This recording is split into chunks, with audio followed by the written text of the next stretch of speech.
guess we're going to start now. Yeah. Hi. Hi, everybody. Hi. Welcome to Mamalogues. Yeah. Yay. Our sign's getting old and wrinkly. No. Oh, by the way, I'm Dani. Oh, hello. I'm Mary Beth. I think today we're going to be talking about traveling. Traveling with children. Traveling with infants. Traveling with newborns. Yeah. Whatever you want to call them. Yeah. Also toddlers. Mm-hmm. Mm-hmm. Also wine. Well, of course. Of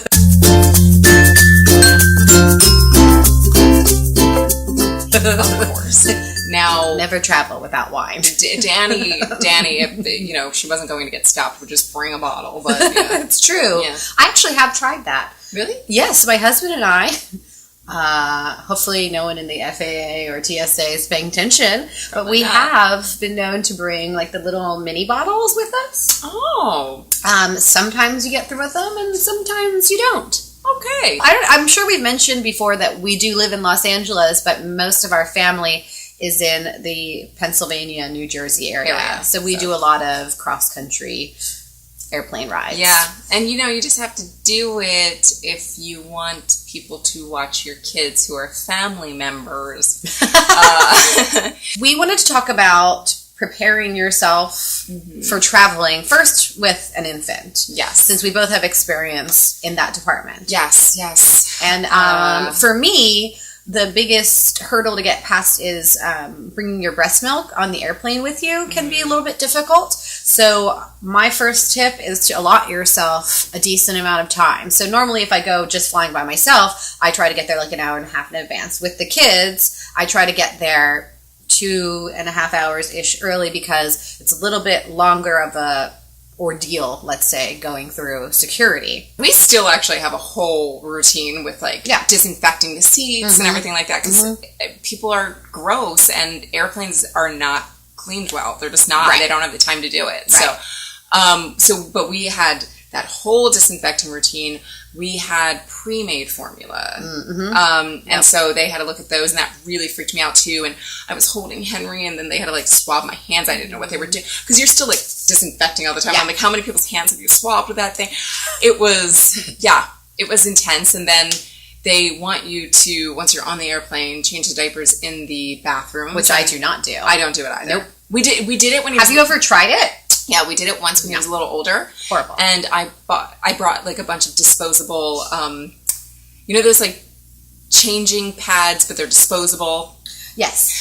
Put a bunch of those down. The door had to stay open. It was me and Duncan. I was like, I'm never doing this again. This was horrible. Yeah. No, yeah, I really just do it rogue with the changes. Once you're on that plane, the whole disinfecting thing, we do that as well. I bring a little travel size Lysol spray can.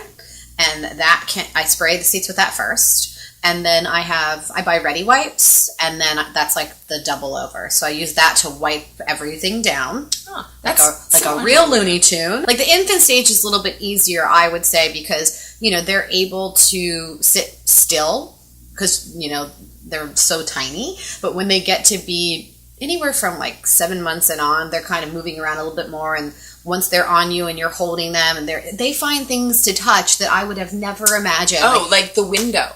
You have to wipe down that window where just everything's disgusting on an airplane.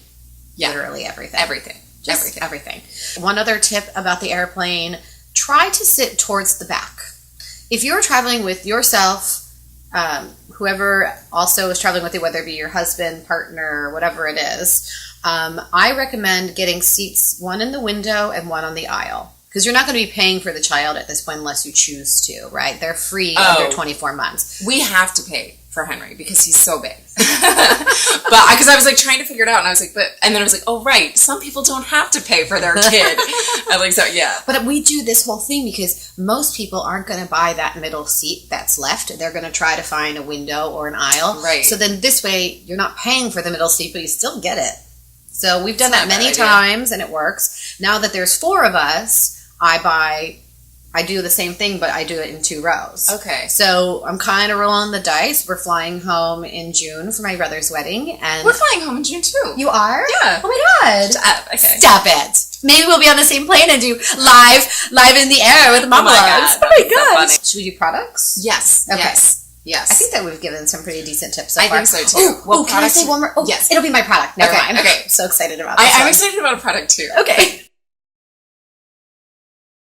Everyone's excited today. Actually, I'm not that excited. I don't know. Wait till you hear what it is. Maybe we should calm down a little bit. What this product is. I was going to say those Arm & Hammer bags.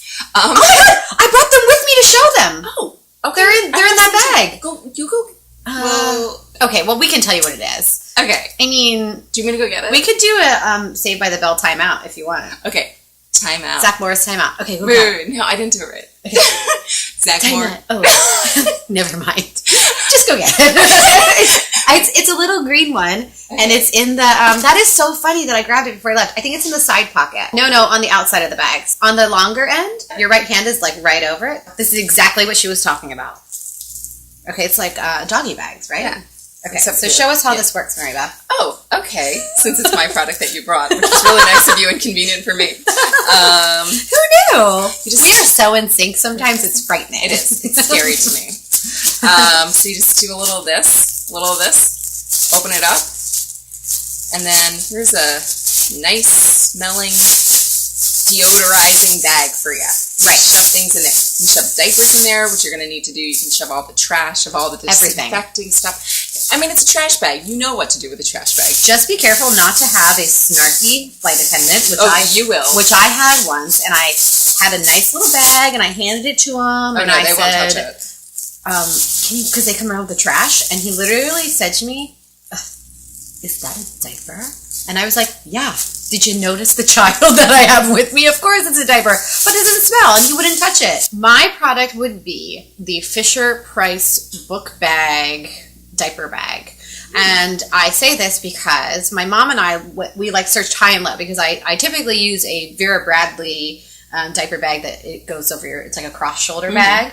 But when you have two children that you have in tow and you're flying by yourself, which I've done a couple of times with the kids, there's really nowhere to hold everything. So we found this diaper bag, I think at Babies R Us, and it has all the compartments that you need, but most importantly, on the outside of the bag is a place for the wipes. So if you can't find your Ready wipes or your wet ones or whatever it is that you're using to wipe off their little hands, their butt wipes are right there on the side. So they're a really quick grab. And in that bag, I would always have at least 3 to 4 backup outfits, because I've had blowouts on the airplane, which is an absolute nightmare. Backup outfits are huge. And then also for yourself, not just for the children. No. Because the blowout happened. Especially if it's a young one. And I saw, one of them had a horrible blowout. I was by myself with them, no husband to help.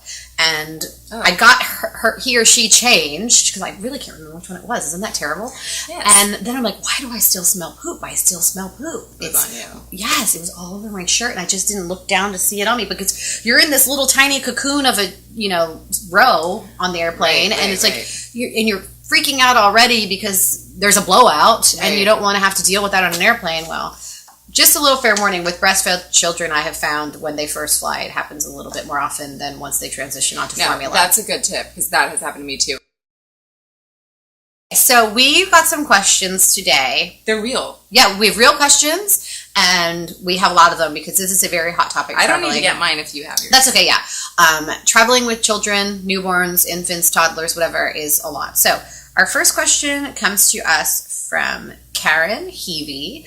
She actually is a blog writer for Our Irish Family. Well, these are all going to be blog writers. Yes, they are. But that's because we are part of a really supportive group of blogging moms. And and they have great questions. They have wonderful questions. And so we're going to share you... What? That's not English. We're going to share you things. We're going to share you things. We're going to show you some of their questions. Okay, so her blog, I just want to make sure we get this right, is www.ourIrishFamily.com.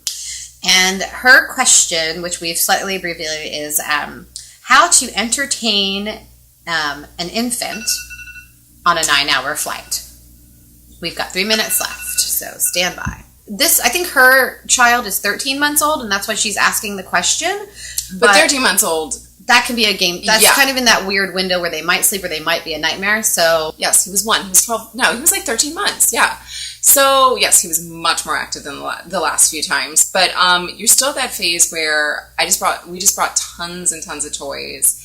What about snacks? Food. Yeah, I was going to say snacks is really helpful. Food was super helpful. At that age, food still works. Oh, we did the iPad. That's right. On the iPad, you can download movies that they like.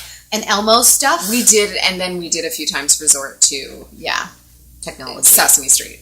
If you have friendly people in behind you or in front of you, which sometimes you might not.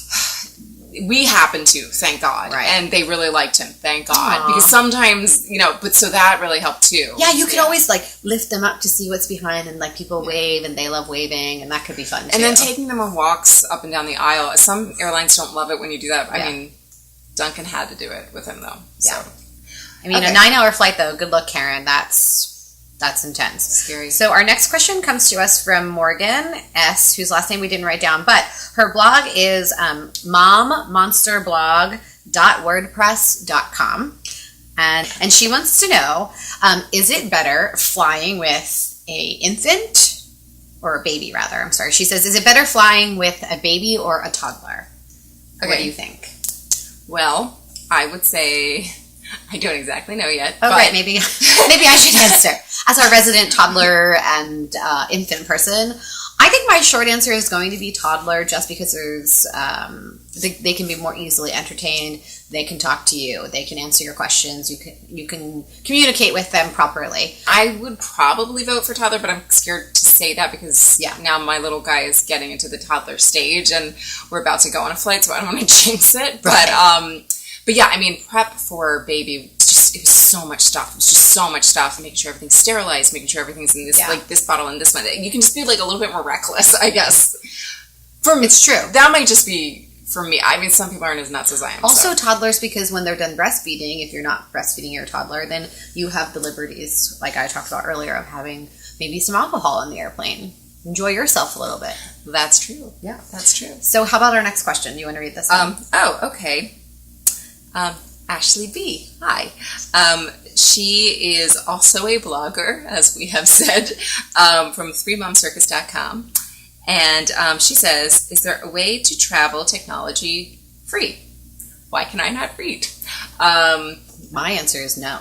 I guess it depends on the kid, too, but I would definitely use it as a backup, at least for your sanity. Even if if you're not into allowing your children to view things and, limiting or whatever.